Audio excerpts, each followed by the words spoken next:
नमस्कार दोस्तों, मैं शेख इमरान अहमद आपका लर्न हिंदी एक्सप्रेस चैनल में स्वागत करता हूं। मित्रों,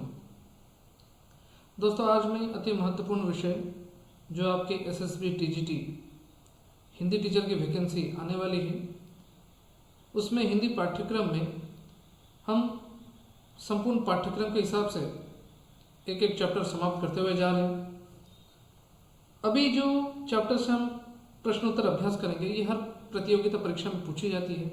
एलटीआर की परीक्षा में भी पूछी गई थी, इससे पहले भी परीक्षा जो हुई थी पूछी गई थी, और आने वाली एसएसबी टीजीटी की वैकेंसी या एसएसडी हिंदी टीचर की वैकेंसी जो भी आने वाली है, उसमें इस विषय से संबंधित महत्वपूर्ण प्रश्न पूछे जाएंगे। मित्रों, तो दोस्तों, यदि आप चैनल में नए हैं, चैनल में लाइक कर दीजिए, ज़्यादा से ज़्यादा शेयर कर दीजिए और सब्सक्राइब करना ना भूलें। सब्सक्राइब करके पास में ऑल नोटिफिकेशन ऑप्शन को प्रेस कर दीजिए, ताकि जो भी हिंदी विषय के संबंधित महत्वपूर्ण वीडियो अपलोड करूं, सबसे पहले नोटिफिकेशन आप तक पहुंच जाया करें। तो चलिए दोस्तों, आज की कक्षा को हम शुरू करते हैं। दोस्तों देखिए, आज हम अध्ययन करने वाले हैं पद विभाग से हरिवंश राय बच्चन जी,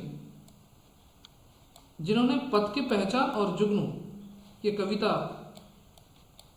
इन्होंने लिखा है। इससे महत्वपूर्ण प्रश्नोत्तर जो आपकी आने वाली परीक्षा में पूछे जा सकते हैं, इस महत्वपूर्ण प्रश्नों को ध्यानपूर्वक देखेंगे और इस प्रश्न का उत्तर समाधान करने का प्रयास करेंगे। मित्रों चलिए दोस्तों देखिए, सर्वप्रथम कुछ कवि परिचय से कुछ प्रश्न हैं, उसे देखेंगे। उसके बाद विषय से जो भी प्रश्न हैं उसे हम देखने का प्रयास करेंगे। ठीक है, देखिए पहला प्रश्न है, मधुशाला किनकी रचना है? मधुशाला किनकी रचना है? याद रखना, हरिवंश राय बच्चन जी की रचना है। ठीक है, 2 नंबर का प्रश्न का उत्तर दीजिए। बच्चन जी को किस पुस्तक के लिए साहित्य अकादमी पुरस्कार मिला था?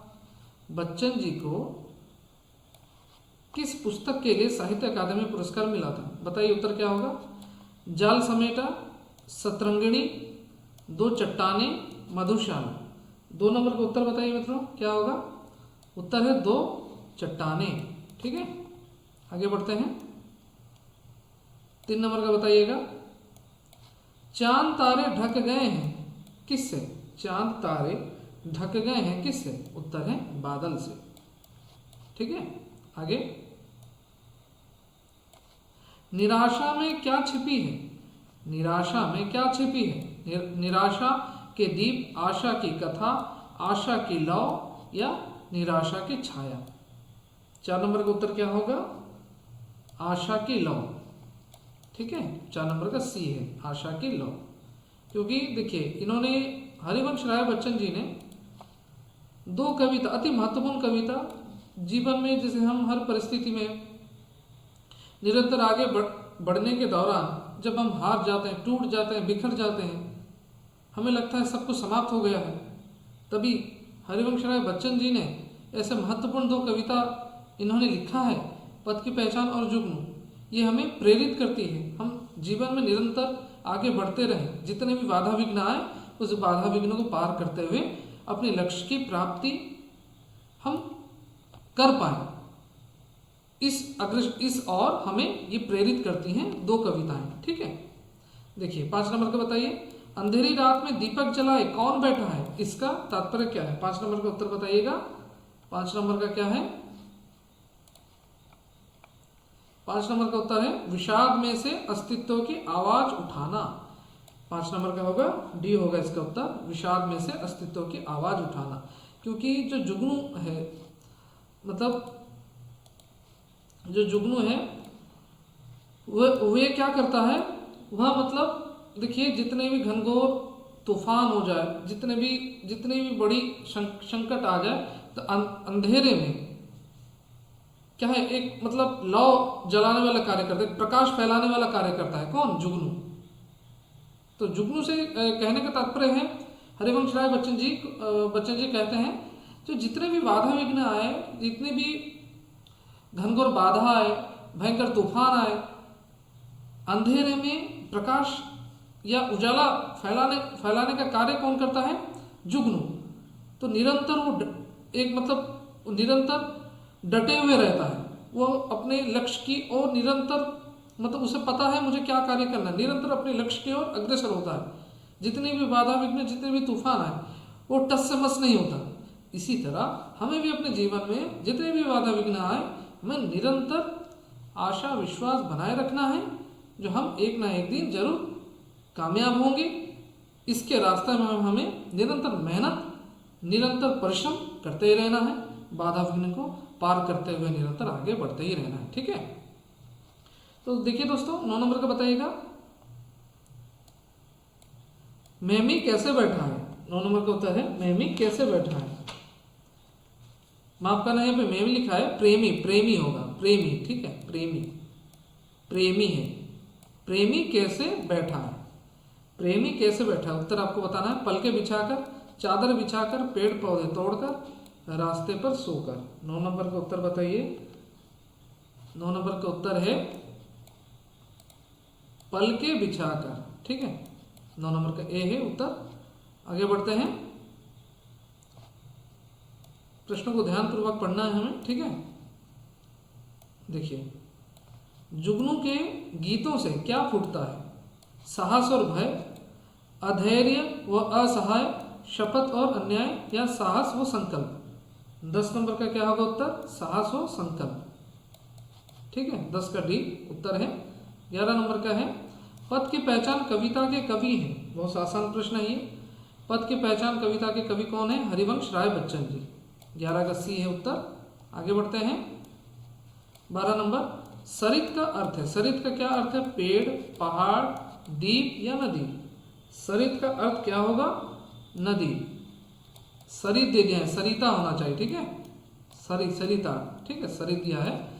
सरिता का अर्थ क्या है? नदी, याद रखना है। 12 नंबर का डी। आगे, पद की पहचान संग्रहित है किससे? पद की पहचान किससे संग्रहित है? सतरंगिणी, सतरंगिणी से संबंधित है। मतलब पद की पहचान जो ली गई है कविता, कहाँ से ली गई? सतरंगिणी से। याद रखना है, परीक्षा में प्रश्न पूछे जा सकते हैं। ये अति महत्वपूर्ण प्रश्न है, इंपॉर्टेंट यहाँ पर लिख रहा हूँ मैं। आगे बढ़ते हैं, 14 नंबर प्रश्न ध्यानपूर्वक पढ़ना है। कवि बार बार मानव को क्या बताना चाहते हैं? कवि बार बार मानव को क्या बताना चाहते हैं?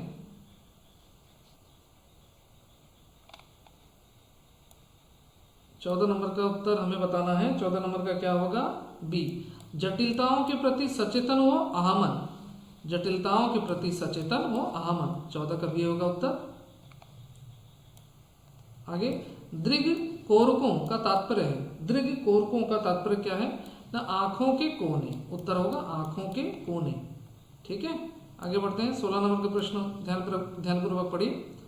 छोड़ पैरों की, प्रिंटिंग मिस्टेक है यहाँ पर, करेक्शन कर रहा हूँ, ध्यानपूर्वक देखिए। छोड़ पैरों की निशानी का उद्देश्य है। छोड़ पैरों की निशानी का उद्देश्य क्या है? ना अतीत के आदर्शों को बताना। 16 नंबर का डी है उत्तर इसका, अतीत के आदर्शों को बताना। 17 नंबर का उत्तर देखिए, ध्यानपूर्वक प्रश्न को पढ़िए। निराश और अवसादपूर्ण जीवन में क्या करने के लिए कहा गया है? निराशा, निराशा और अवसादपूर्ण जीवन में क्या करने के लिए कहा गया है? तो ये इस प्रश्न का उत्तर आपको ध्यानपूर्वक पढ़ना है। 17 नंबर का उत्तर होगा आशा, आशा का संचार, आशा का संचार। ठीक है, आगे बढ़ते हैं, 18 नंबर प्रश्न देखना है। संघर्ष में क्या निहित है? 18 नंबर का उत्तर क्या होगा? जीवन की सफलता, जीवन की सफलता। 18 का सी होगा उत्तर। ठीक है, मानव को जीवन यापन करना होगा कैसे? मानव को जीवन यापन करना होगा कैसे? 19 नंबर के प्रश्न का उत्तर क्या है? 19 का होगा सी, जीवट बनकर, जीवट बनकर। ठीक है, आगे बढ़ते हैं, चलने से पूर्व बटोही को क्या करना चाहिए? चलने के पूर्व बटोही को क्या करना चाहिए? 20 नंबर का उत्तर है मार्ग निर्धारित करना।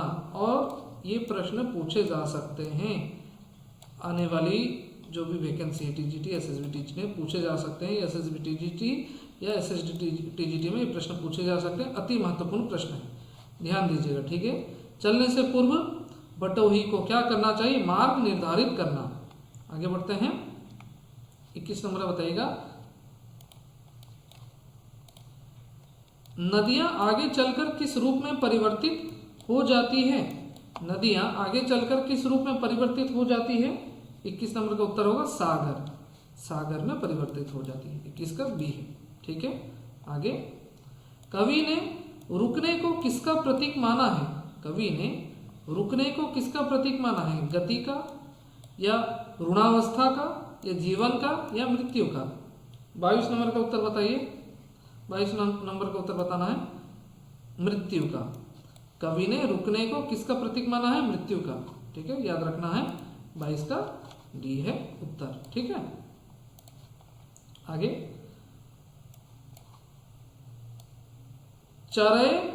चरैवेति जनगर्भा कविता में कवि ने लोगों को क्या सलाह दी है? 23 नंबर का प्रश्न का उत्तर बताइए।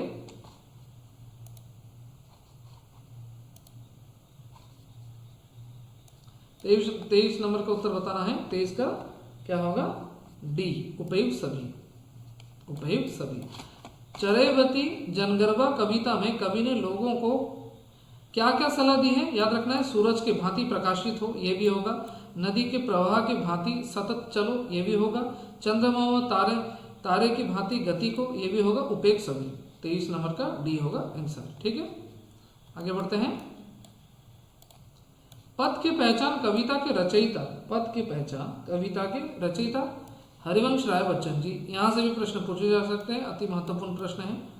आपको लग रहा होगा सर ये आसान प्रश्न है, ऐसे ही पूछे जाते हैं, ठीक है, ध्यान दीजिएगा। पद की पहचान कविता के रचयिता कौन है? हरिवंश राय बच्चन जी। 25 नंबर का बताइएगा क्या होगा? जीवन में उचित लक्ष्य का निर्धारण कर, जीवन में उचित लक्ष्य का निर्धारण कर देश पर अग्रसर होने पर ही सफलता मिलती है। 25 नंबर का क्या होगा उत्तर? जीवन पथ, जीवन पथ पर। 25 का ए है, ठीक है। उसके बाद देखिए, पूर्व चलने के बटोही पथ की डेस कर ले। 26 नंबर का क्या होगा? पहचान कर ले। पूर्व चलने के बटोही बाट की पहचान कर लेना, याद रखना है। आगे बढ़ते हैं।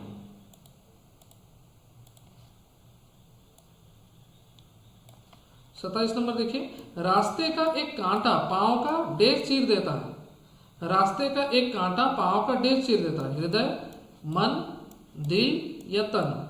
27 नंबर का उत्तर क्या होगा बताइए? दिल चीर देता। रास्ते का एक कांटा पांव का डेस चीर देता, दिल, ठीक है। आगे, जीवन का कल्याणमय पथ किस प्रकार प्राप्त किया जा सकता है? जीवन का कल्याणमय पथ किस प्रकार प्राप्त किया जा सकता है? 28 नंबर का उत्तर क्या है? 28 का सी, सतत कर्म द्वारा, ठीक है। आगे बढ़ते हैं। 29 नंबर का उत्तर बताइएगा। अंधेरी रात में दीपक जलाए कौन देश है? अंधेरी रात में दीपक जलाए कौन देश है? बैठा है। उत्तर होगा बैठा है, ठीक है। और आज का अंतिम प्रश्न है मित्रों, देखिए, हरिवंश राय बच्चन का जन्म हुआ। हरिवंश राय बच्चन का जन्म कब हुआ आपको बताना है, याद रखना है। 27 नवंबर सन 1907 ईस्वी में हरिवंश राय बच्चन जी का जन्म हुआ। कहाँ पर?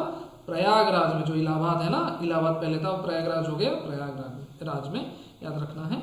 तो मित्रों, आज हम पद की पहचान और जुगनू से कुछ महत्वपूर्ण प्रश्न आप सभी के सामने में लेकर आया था। मित्रों, यदि आप चैनल में नए हैं, लाइक कर दीजिए, सब्सक्राइब करना ना भूलें, ज़्यादा से ज़्यादा बच्चों को शेयर कर दीजिए और निरंतर अध्ययन करते रहें, पढ़ाई करते रहें। और मुझे उम्मीद है आपको आज की ये कक्षा पसंद आई होगी।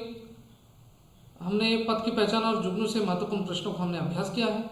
तो मित्रों, फिर एक नए चैप्टर के साथ, नए विषय के साथ फिर अगली कक्षा में मैं मिलता हूँ आपसे। आप ज़्यादा से ज़्यादा बच्चों तक शेयर कर दीजिए। जो बच्चों के पास साधन नहीं है, जिनके पास पढ़ने के लिए साधन नहीं, उन बच्चों तक ये वीडियो शेयर कर दीजिए, ताकि ज़्यादा से ज़्यादा बच्चे जुड़ पाएँ और अध्ययन कर पाएँ, निरंतर अपने लक्ष्य की ओर आगे बढ़ पाएँ। तो चलिए दोस्तों, आज की कक्षा यहीं पे समाप्त करता हूँ, फिर मिलता हूँ एक नए विषय के साथ। धन्यवाद। जय हिंद, जय भारत, वंदे मातरम, नमस्कार।